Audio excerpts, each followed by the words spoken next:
Welcome to the Complete Fitness Podcast with Core 4 Complete Fitness.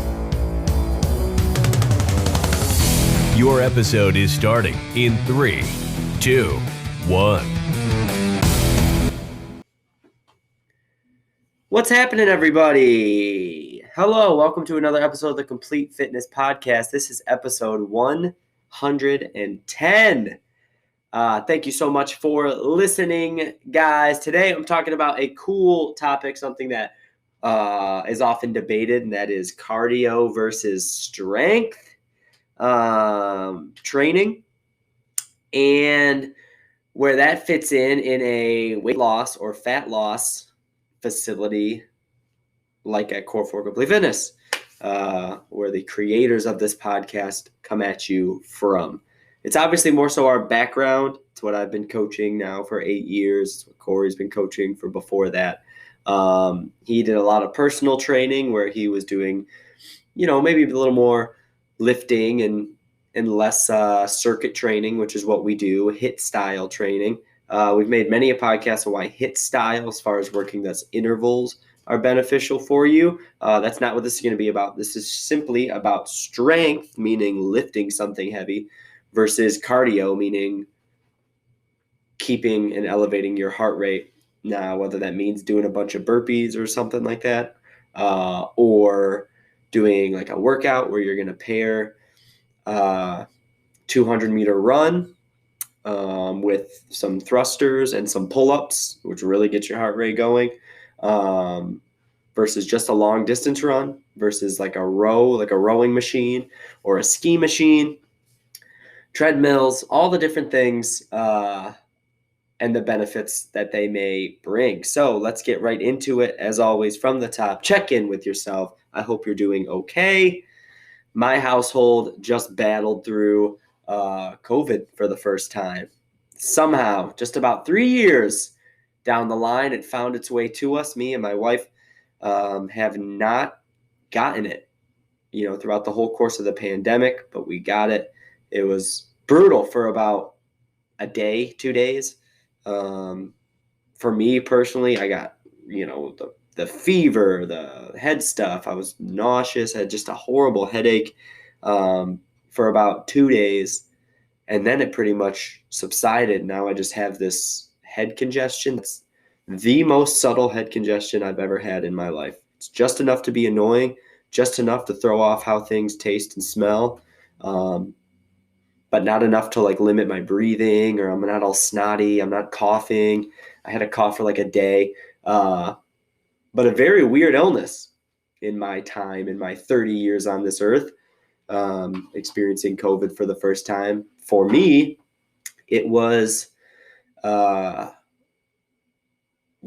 bad and also not that bad all at once. Not that it matters, not that it's a competition, but it just hit me hard and fast. So it was a quick, I'd say about 36 hours when it's all said and done. That was bad, where I was like miserable. I just need to kind of lay on the couch and not do anything. And then other than that, it's been very, very, reasonable. Aside from the cabin fever, stir craziness you get from having to stay home. And then, of course, we have a small house. My poor little sweet baby got it. That was sad. That was really sad to see a young man with a fever, and he just looked really bummed, and so you hated seeing that. And then he wouldn't take Tylenol, and it made him nauseous, so much to the point that it's not funny because you feel horrible for him. But we showed him the syringe full of, it's liquid medicine. And after we tried giving it to him maybe 3-4 times and he would keep spitting it up, we tried for a 5th time, and my wife literally held it up. I was holding him in the kitchen, and she held it up like she was going to give it to him. And that was enough to make him throw up. So we had to go the other route, suppository style, but the fever reducer we were able to found. I had to go to one specific Rite Aid in Milford, so shout out you guys. Thank you. And since then, he's just been awesome. He was real down for about a day with a fever, and then we finally, we would limit the fever and do what we could if he wasn't taking the Tylenol. There was really nothing we could do, cool bath, make sure he's not burning up and all that kind of, take care of him that way. But once we got the suppository in there and it started working its effect, I mean, within 2 hours, his face came back. Like he just, he seemed just like sad, and I can always get a little smile or smirk or laugh, and I couldn't. And that was really hard to see. And you feel so horrible and helpless. And like I said, about 2 hours after we actually got medicine in him, he at least had that back. And, it's been a couple days since then. And now, he's crushing it. And so I'm happy. And Shandace didn't get it too bad. So she's all right. So aside from just the mental blech of being stuck in a house, I think the worst is over. I think we got through it. So hopefully, I know sickness is going around, whether it's COVID or not. Hopefully you are doing well, feeling healthy, feeling good, and spirits are high. The sun is out more. I know we talked about it last time I was on. I'm going to continue to mention it every other week now until it's finally spring. But it's lighter a little later. It was about 7 o'clock last night, I think, before it got dark, which is awesome. It's getting lighter earlier, I feel like. It's about 7 this morning when I started to see the sun. And then right now the sun is actually shining through the window. Love to see it. Crazy how beneficial it is to harp on that one more time. Get that sunlight, get moving, get outside, even though it's 2 degrees outside right now. Let those trips from your car to the house or to work or wherever, let them count. Breathe in that air, even though it's freezing, frigid cold. All right. So yeah, that's what's going on with me. Check in with you. I hope you're doing okay and giving yourself that fighting chance through these months to feel good. Cardio versus strength. I'm going to do a real-time Google search like always. Obviously, I'm not just going to say what it says here. I'm going to give my opinion on it and my thoughts on it, and then the actual stuff that's very true about it. But I like this. I did a few podcasts ago with the live action Googling, and I think just maybe it'll be here to stay. Cardio doesn't do a whole lot for your muscles. In fact, a cardio heavy exercise regime will reduce muscle. Interesting. That's too vague. Let me tell you that right now from the start. That sentence, a cardio heavy exercise regime will reduce muscle. Too vague. Strength training, on the other hand, will help you build muscle, which in the long term will help you burn more calories. Yes, I agree with that part. Let's talk about that first part. It's vague because it can be true. It's why you see like long distance runners, cardio athletes that like a marathoner or a triathloner, they're real skinny. Right, the body type. A lot of times they're tall, just forever. They don't have to be, but I just think, you're going to be a better runner if you got longer stride. But it's like the thin-bodied, real skin, real skinny, scrawny almost. Not a whole lot of muscle on them. That comes from the cardio. So a lot of times those people are working in a huge caloric deficit all the time because of the amount of mileage they're putting in. So it's hard for them to pack on and add weight. And what happens if you're starving yourself, not that these people do that, but if you're starving yourself, it starts to eat away at your muscle tissue. So essentially, when you're constantly working in this caloric deficit and you're eating and you're eating and you're eating and you're eating and you're trying to catch up with it, but you're running 10, 20 miles a day, it's almost impossible to catch up to it and put on muscle. And so that's where you can lose some of that muscle mass, muscle density. Now, that isn't cardio. That's where I have a problem with this sentence. The sentence says cardio doesn't do a whole lot for your muscles. In fact, a cardio-heavy exercise regime will reduce muscle. This should say something like a cardio, a running only, a distance running only exercise regime will reduce muscle. And that I would agree. I think that's fair to say. You are going to have strong legs, but you're not going to have like bodybuilder legs. It's going to be reduced, dense muscle, small, strong. But technically, I guess that is fair to say it would reduce the muscle mass. But again, not cardio heavy exercise, cardio only, not even that, running only. Yes, I would see that. So cardio can be a lot of things. If you work out with us or do like a HIIT training class, some of the big name brands, like an Orange Theory class or whatever like that, whole thing's cardio. And you can get strong, just like people get strong here all the time. They get, really tone up their arms and legs a lot here, adding muscle. That's not an accident, and that's not from lack of cardio, and that's from doing cardio every single day.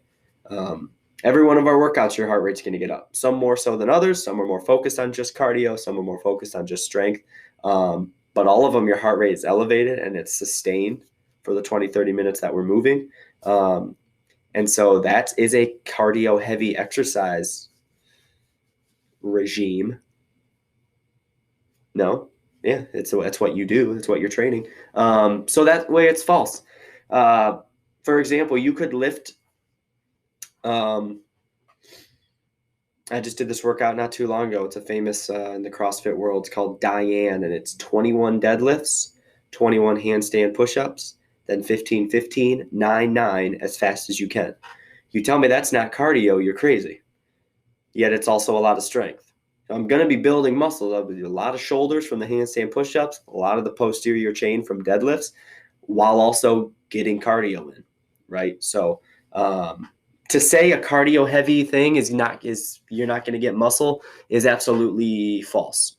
So I want to kind of bridge that gap in saying something like only running. That's why I kind of started the way that I started this podcast in saying there's a million different ways to do cardio and fit in cardio. And cardio is often affiliated with running, because it's one of the best cardio exercises.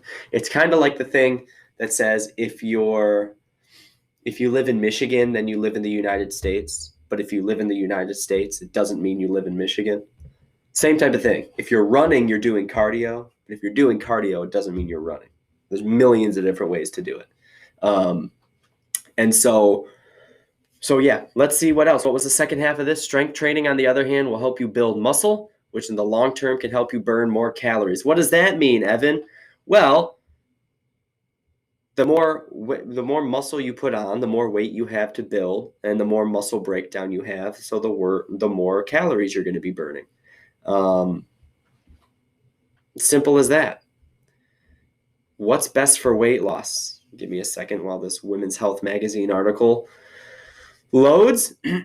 Getting your butt to the gym is just half the battle when you're trying to lose weight, because what exactly you're supposed to do when you get there? You don't have that problem if you come to Core 4 Complete Fitness or other group training. But I mean, we might as well mention the best.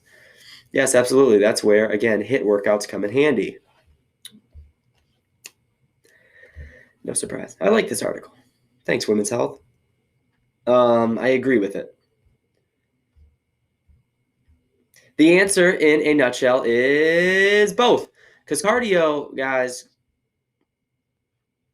let's read what they say. I'm sorry. This is not the most fluid. Let's just read what they say. I'm jumping around. It all has to do with achieving the magical caloric deficit necessary for weight loss. Cardio helps out in the area since it burns more calories than strength training.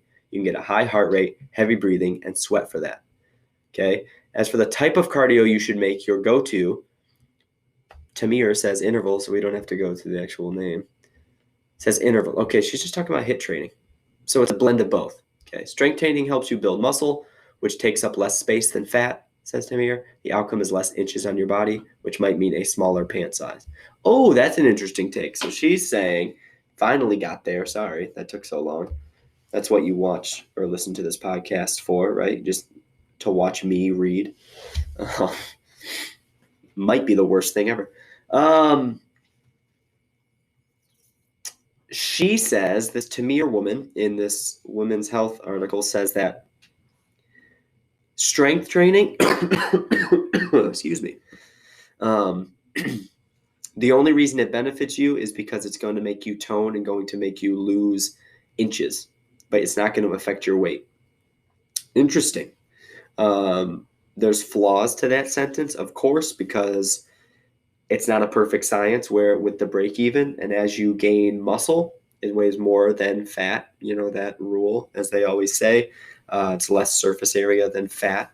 And so you might be breaking even on the scale where you're really going to slim down and lose a bunch of inches. You might look like you've lost 50 pounds and have really only lost 10 pounds just by adding muscle, which is cool, but it's also not that simple. You still need to be reducing and slimming. And so that's where the cardio comes into play, in which case you are working in that caloric deficit. The part of cardio that doesn't get talked about at all, which is the reason I do it and why I coach it and why it's so important to do, is the actual heart health and endurance, and to be a well-rounded individual. It's so you can go up and down the stairs when you're 70 years old and not be out of breath, not take a break. So when you can get up off the couch without going, you can just stand up off the couch when you're 70 years old. That's muscular too, that one. But it's the endurance and the heart health that goes into cardio as well as the caloric deficit. But talking about in a fat loss world, there's no better thing to burn The goal of fitness, as we know, I cannot form a proper sentence. Man, the goal of fat loss or the goal of weight loss happens only when you're in a caloric deficit, meaning you're spending more calories than you are consuming every single day. And doing a high cardio workout is going to benefit you more so than doing a high strength training workout. But again, it doesn't necessarily mean one or the other.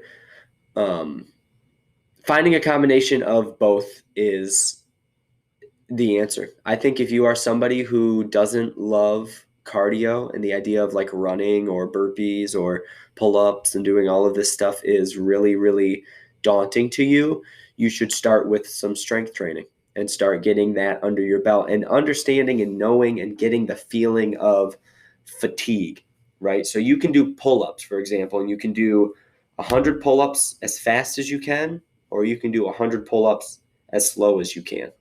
Now, 100's a weird number that I chose. It's a lot. You can do 10 pull-ups as fast as you can or 10 pull-ups as slow as you can.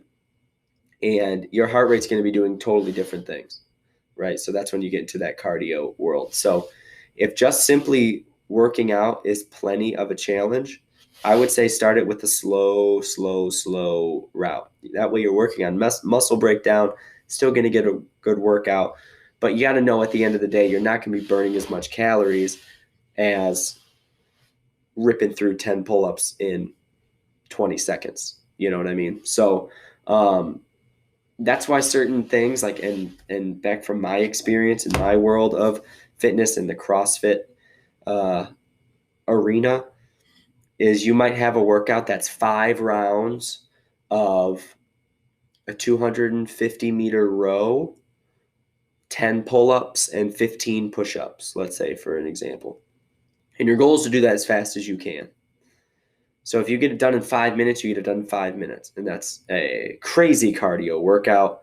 That one's impossible to do in 5 minutes, but it's just an example. While still doing a bunch of strength training, right? Now, if you did that same exact workout except slowed it down a whole bunch, you're not going to be burning as much burning as much calories. You're going to be at the gym longer because it's going to take you longer. You'll do 250 meter row, then you might take 2-3 minutes, and then you might do 10 pull-ups, but you might stop you might do 2 pull-ups, give yourself a second to rest, shake them out, 2 pull-ups, or you might just do 1 set of 10, but nice and slow and controlled, and then give yourself another 4 or 5 minutes off, and then do your push-ups, repeat times 5. That's going to take 40 minutes.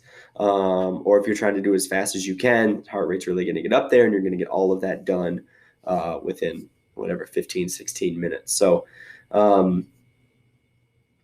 in a nutshell, the answer is the boring answer that it is both.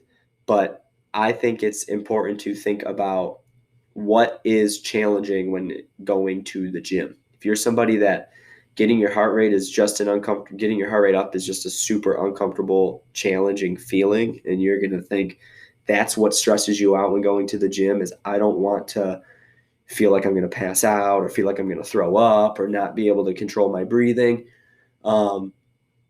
You're still going to have a lot of benefits happen from going slow. You think about it as you're going to be working more of the strength stuff first, and then you're going to implement cardio. Once you start implementing cardio, you're still going to be keeping that strength active, and that's when cool things start to happen where you're going to be in more of a caloric deficit. So as you're making healthier food choices, you're going to naturally kind of creep into a caloric deficit, and then things like the scale might be creeping down as well as all of the inches. Where if you start with strength and you really keep your heart rate nice and controlled, you might be having to spend a little more time inside of the gym, or you might not be getting everything, as they could say, out of the 30-minute HIIT class that you're doing. But you're still doing a lot of muscle breakdown, still building a lot of strength, which could lead to that toning, and which can lead to the inches falling off and stuff like that. So it's kind of two different worlds, and I think this is a great example of showing why they're both important. In a way, this makes it seem like cardio for weight loss, strength for inches loss. That's obvious. It's not white or black like that. It's obviously not.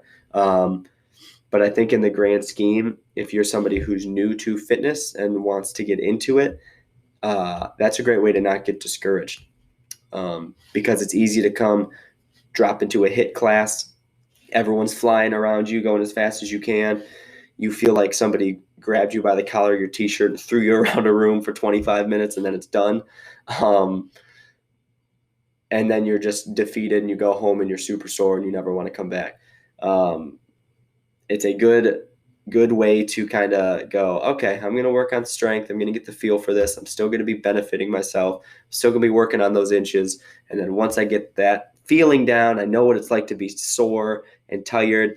I'm going to try to do maybe 10 push-ups instead of 7 push-ups in that interval. Or I'm going to try to do 10 pull-ups instead of 4 pull-ups. Or I'm going to add bands. Or I'm going to do this heavier sled push. Or I'm going to do less step-ups, more box jumps, whatever that's going to challenge you in that way. And then you'll see them both kind of catch up.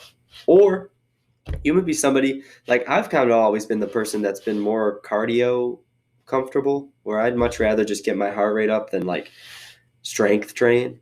Now at this point, I love it both. I love them both. But I'd say when I was like figuring it out and getting into a fitness routine, and I've said this before on the podcast, I was more of a cardio first guy. I would run a lot, playing sports, of course, and then getting into like a CrossFit arena where it's a lot of strength training and cardio. I would always do really well in the cardio thing, and then when it came time to lift, I'd be one of the weakest ones. If you're looking around. And that kind of changed as it went into it. I was able to spend a little more time focusing on my form and building up the strength and adding some plates to the bar and getting good at lifts and then getting strong at lifts and then building strength over time, all while keeping that cardio. Where on the other hand, I didn't start with strength and then try to add that cardio later. But that was just me. If that's you, either way, it's an awesome, those 30-minute sessions were a combination of both, like what we do here at Core 4, is a awesome avenue to do it. And it forces you to get in and out quickly. It's 30 minutes no matter what. You can come on, show up to the gym, go at your own pace, do a strength day, and then, move on. And by week 2 or 3 or 4, then you start kind of upping the pace and all that. I hope this made sense. I think this started very poorly, if you want me to be honest. But I think we got there, and hopefully it is something that has registered with you. There's no wrong answer in fitness if you are doing something. If you are moving your body, good things are going to happen. And moving your body consistently, good things are going to happen. And then you got to have a coach that's going to help you just limit that time. If you just start doing this every single day, you're not really going to get in shape. But if you have somebody to tell you how to move your body, good things are going to happen. So seek that out, and then build that network of like-minded friends and people. Get supporters. Nobody wants to be that guy. If you're excited about fitness and you went, oh, okay, I'm gonna, 2023, new me, I'm gonna get into fitness, and now it's been about a month and you're feeling good and strong and confident, and now you're worried about being that fitness guy or girl to your friends. Find people that care. You know what I mean? Find people that are going to receive it well. Don't change yourself just to kind of save face. Not that you would. Not that you need that lecture. I'm sorry. That should have ended this a minute ago. That's it, guys. Core 4 supplements. As always, you can hit those up, core4supplements.com. Spend $99 and get free shipping, and then use promo code podcast and save 10%. Please review, share, and subscribe. Continue to, everybody. Thank you for listening. Thank you for bearing with us and continuing to listen. We'll continue to come your way with hopefully some insight and good ways at viewing things, both physically and mentally in the health world. Until next time, guys. Bye-bye.